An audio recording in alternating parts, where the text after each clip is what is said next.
Jagonya akalmu hanya bisa menangkap sesuai pengalamanmu masing-masing. Tidak akan lebih dari itu. Tapi saya ngerti dunia luar angkasa loh Pak ya. Paling kamu pernah baca buku tentang luar angkasa, kan itu aja. Filsafat saya juga ngerti, matematika juga ngerti. Yang kebetulan kamu ngalami membaca atau ngalami belajar. Yang tidak ya enggak. Sokrates mungkin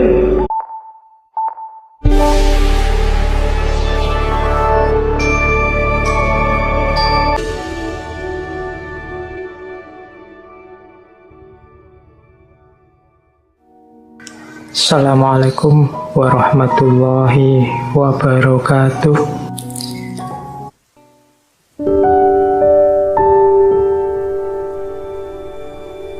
Akal. Rumi termasuk orang yang memposisikan akal tidak sebagai puncak. Akal itu penting, tapi akal hanya transit. Akal harus dilampaui. Tidak boleh orang berhenti hanya di akal.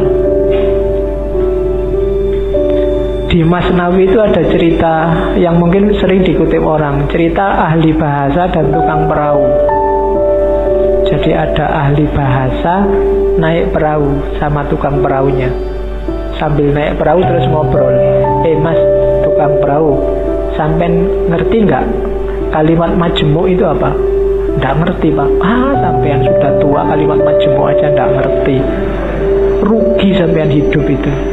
Sampean ngerti nggak kalimat sastra itu kayak gimana? Nggak tahu Pak. Apalagi sampean sudah umur tua gini sastra aja nggak ngerti. Buat apa umur sampean dihabiskan? Sampean ngerti nggak? Pokoknya diajak ngobrol gitu, dimarahi terus, dilecehkan terus. Tiba-tiba terus ada badai. Kapalnya mau tenggelam, katanya yang punya perahu, waduh ini Pak, sampean bisa nggak berenang? Nggak bisa. Sampean sampai tua berenang aja nggak bisa, ya wassalam, sampean mati, bye-bye, tak tinggal ya, sudah selesai ya. Nah, itu cerita ini terkenal, nanti variasinya macam-macam. Tapi ini Rumi mau nyindir bahwa ya bolehlah ada orang pinter, tapi sepinter-pinternya orang itu kan sesuai bidangnya. Yang pinter filsafat mungkin tidak ngerti sama sekali tentang fikih. Yang pinter fikih mungkin tidak ngerti tentang kalam. Yang teknik mungkin tidak ngerti tentang kedokteran. Sak jago-jagonya Habibie, kamu tanyain, Pak Habibie ngerti nggak teorinya Ghazali tentang? Tidak ngerti dia. Dia ilmunya penerbangan. Jadi enggak. Maka orang pinter yang sombong itu janjinya orang bodoh. Sepinter apa sih dia? Ilmunya seluas apa sih? Tidak ada. Orang itu selalu pinternya fakultatif, sesuai fakultasnya masing-masing. Tidak ada ilmu universal. Makanya tidak ada kuliah di universitas, yang ada di fakultas. Universitas cuma mengkoordinir. Kalau digabung dari banyak fakultas, jadilah universitas. Kan logikanya begitu. Jadi cerita ini sebenarnya Rumi menyindir, sejago-jagonya akalmu hanya bisa menangkap sesuai pengalamanmu masing-masing. Tidak akan lebih dari itu. Tapi saya ngerti dunia luar angkasa loh Pak ya. Paling kamu pernah baca buku tentang luar angkasa, kan itu aja. Filsafat saya juga ngerti, matematika juga ngerti. Yang kebetulan kamu ngalami membaca atau ngalami belajar. Yang tidak ya enggak. Sokrates mungkin orang paling pinter, tapi sama istrinya urusan nyambel apa urusan bikin sayur itu tetap menang istrinya. Ya kan? Sepinter apapun Immanuel kan, kalau bannya bocor, kan ada cerita satu ketika Immanuel kan bannya bocor, sadelnya patah. Begitu nyampe di tukang sadel, Immanuel kan pingin nguji yang punya, tukang sadel tolong saya dibikinin sadel yang pakai rumus trigonometri plus 2 kali. Dari tukang sadel tidak bisa saya. Kalau sadel biasa bisa, kalau pakai rumus macam-macam tidak bisa. Ya memang beda ilmunya. Jadi yang pertama catatannya akal itu tidak segalanya. Kalau kita hanya bersandar pada akal, maka kita bersandar pada batas pengalaman kita sendiri. Karena sejauh apapun ilmu kita, ya sebatas yang pernah kita alami. Ilmunya mahasiswa filsafat pasti beda dengan mahasiswa pendidikan, pasti beda dengan mahasiswa teknik. Itu batasnya akal. Jadi saya bilang tadi, akal hanya transit. Katanya Rumi, akal, jasmani, lahiriah ini harus sih, cuma dia bukan tujuan. Dia hanya alat transit kita untuk menggapai yang lebih dalam, lebih tinggi, wilayah ilahiyah. Jadi jangan dihentikan akal untuk akal. Atau kalau fisik misalnya harta untuk harta, tidak bisa berhenti di situ. Karena hidup kita ini rumusnya adalah inna lillahi wa inna ilaihi roji'un.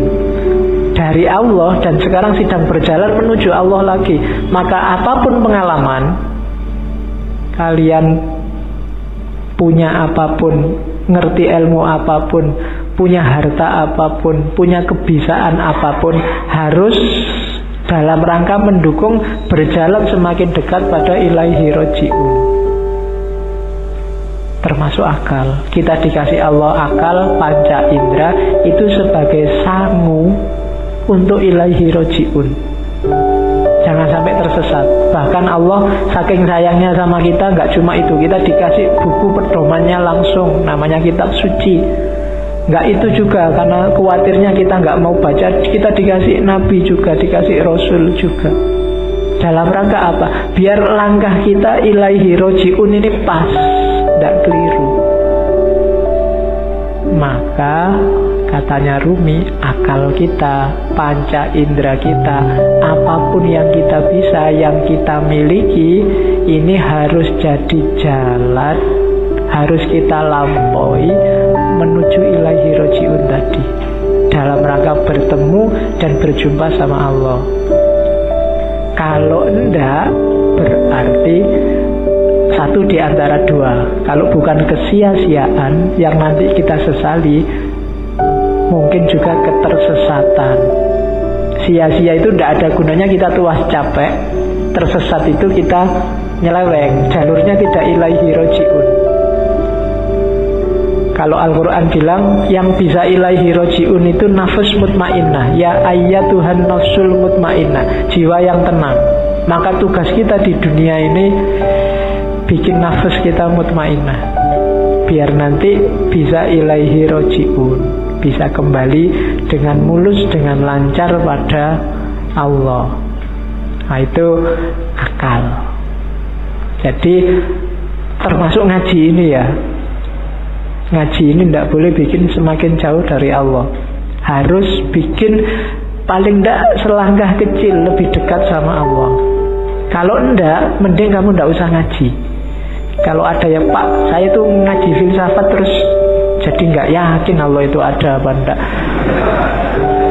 terus kamu tidak usah ngaji lah kalau gitu. Kok waktu ditanyain Allah besok kamu nunjuk aku, itu yang ngajari Pak, nanti gitu aku susah aku. Enggak, pokoknya apapun harus bikin kamu selangkah lebih dekat. Kuliah juga begitu. Kamu kuliah juga target sementaranya sih untuk penyemangat itu kan ya IP lah, pekerjaan lah, tapi harusnya kuliahmu bikin kamu semakin dekat sama Allah. Makan juga begitu, tidur juga begitu, pacaran juga. Jadi kalau punya pacar, bilang ke pacarmu, kita komitmen ya, kita pacarannya semakin mendekat ke Allah. Ya diatur sendiri rumusnya, kamu yang ngerti. Ya kalau mau pegangan tangan, bismillahirrahmanirrahim. Ya kalau sudah, alhamdulillah. Oke. Itu maunya Rumi. Jadi apapun fasilitas yang diberikan Allah pada kita sekarang, manfaatkan itu untuk ilaihi roji'un. Hakikat kita ada di situ. Dan semua yang bikin kita semakin jauh dari ilaihi roji'un, hindarilah. Termasuk mungkin yang casingnya. Casing itu kan tampakan luarnya, kelihatannya ini sangat agama deh, kelihatannya ini sangat islami deh, tapi kok rasanya bikin kamu semakin gak dekat sama Allah, mending dijauhi. Oke, itu Rumi.